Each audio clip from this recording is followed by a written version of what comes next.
Hey, Fanboy Nation. This is your pal Daffy Duck, and you're watching. You're watching. We're watching. You're watching Fanboy. Fanboy. Fanboy. Fanboy. Fanboy. A fanboy, etc. Fanboy Nation. Dot, I assume Tom.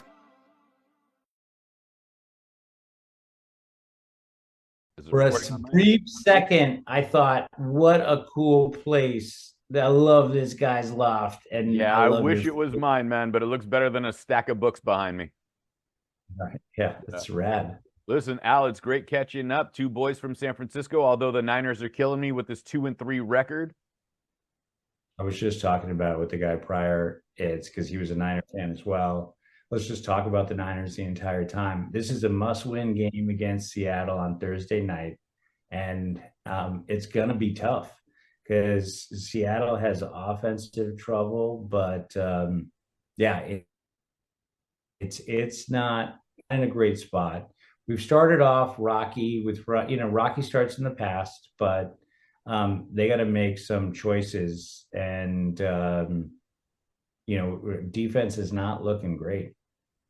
Well, it's a must-win for the Niners, but we're talking about must-see TV with Lopez versus Lopez and Oscar's comeback in this one. What's season 3 look like in comparison to the previous 2 years? It's just like, like any TV show, when you give it a chance to sort of gel and go through, you're talking about a football team being together for a couple different seasons. And it's the same thing with actors and writers on a TV show.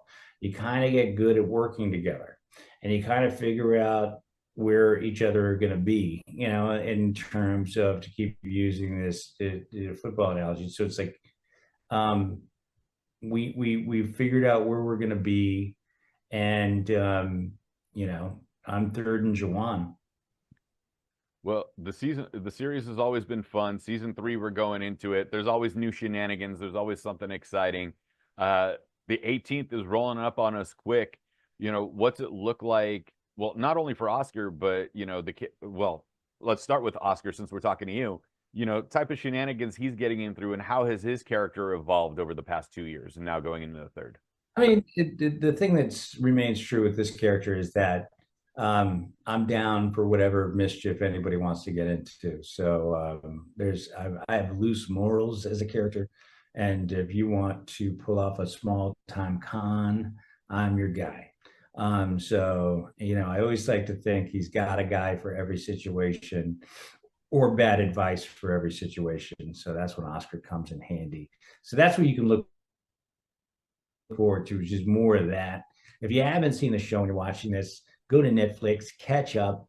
People are going to love it, because it really does marry like a lot of silliness. You said hijinks a couple of times, but it's really in shenanigans and stuff like that. But it's like, it is very funny. There's a ton of jokes. There's a ton of heart. People always think that is like a sitcoms have laugh tracks. They take all the laughs and they compress them. Come to a taping if you're ever going to visit Los Angeles. I think the name of the company that does all of our audience is called One Iota, and you'll see firsthand ton of laughs in the audience. Like, we're out there just crushing, and there's nonstop jokes in this thing. So you're going to see in season 3 what we've been doing all along, which is like silly, tons of jokes matched up with some real life heart from this Lopez relationship, and some great acting by Bryce Gonzalez, Selenis Leyva, Matt Shively, Mayan Lopez, and George Lopez. And you. And me. Yeah. You can't be that humble, man. You're on a successful TV show. I forgot I was on it. You get that enthralled that when you go home and you watch it, you don't even realize it's you anymore. Hey, I'm in this. Yeah. The beautiful thing about the show is that it's multicultural, it's multi-ethnic. I hate using that phrase, but it's so important for certain people to that being their focus, where what I really care about is that it's just a funny family show. That's you just want it to be a funny comedy first, maybe like Latino third, so it's just a funny family sitcom. As season 3 progresses, when you started on season 1 and then you had to find your groove, and now that you found your footing, how exciting is it to go to work and be a part of something like this? Yeah, I haven't actually. So we'll start on Wednesday. I'm not sure if you're familiar with how like a sitcom week works, but we'll do the table read. So we'll get the script. Usually I'll get it tonight. And then I'll look at it. I'll go in early in the morning. I'll highlight all my lines. And then the script evolves over the course of the week.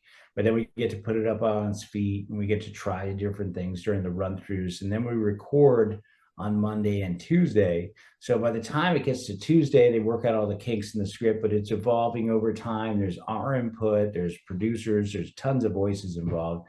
NBC weighs in, but you get to play around with it, and it's incredibly fun going to work on this. This is a dream come true because, you know, if I have ideas, I can talk to the director. I believe Phil Lewis is our director this week, who's this like sitcom legend. He's an amazing director. You might have known from Zach and Cody's Sweet Life. And so he's incredible to work with. So I love going to work every day. I wake up every single morning thrilled to go to work. And I know that people don't do that. I was hanging out with my cousin at the 49er game, and he was like, Monday. Like that. I'm like, yeah, no, I mean, I'm ready to go. Like, let's go. I'm doing something I love. So your bigger life advice to everyone watching this, and I don't know who's watching this or listening to this, listening and watching or just watching. Either or, take your pick. Definitely find and follow your bliss. It makes waking up on Monday much easier. Listen, Al, man, it's always a pleasure catching up with you. If Thursday doesn't go well for us, we'll commiserate on Friday, but we'll always be cheery on October 18th when season 3 of Lopez versus Lopez premieres on NBC. Congratulations on season 3, and hopefully for many more.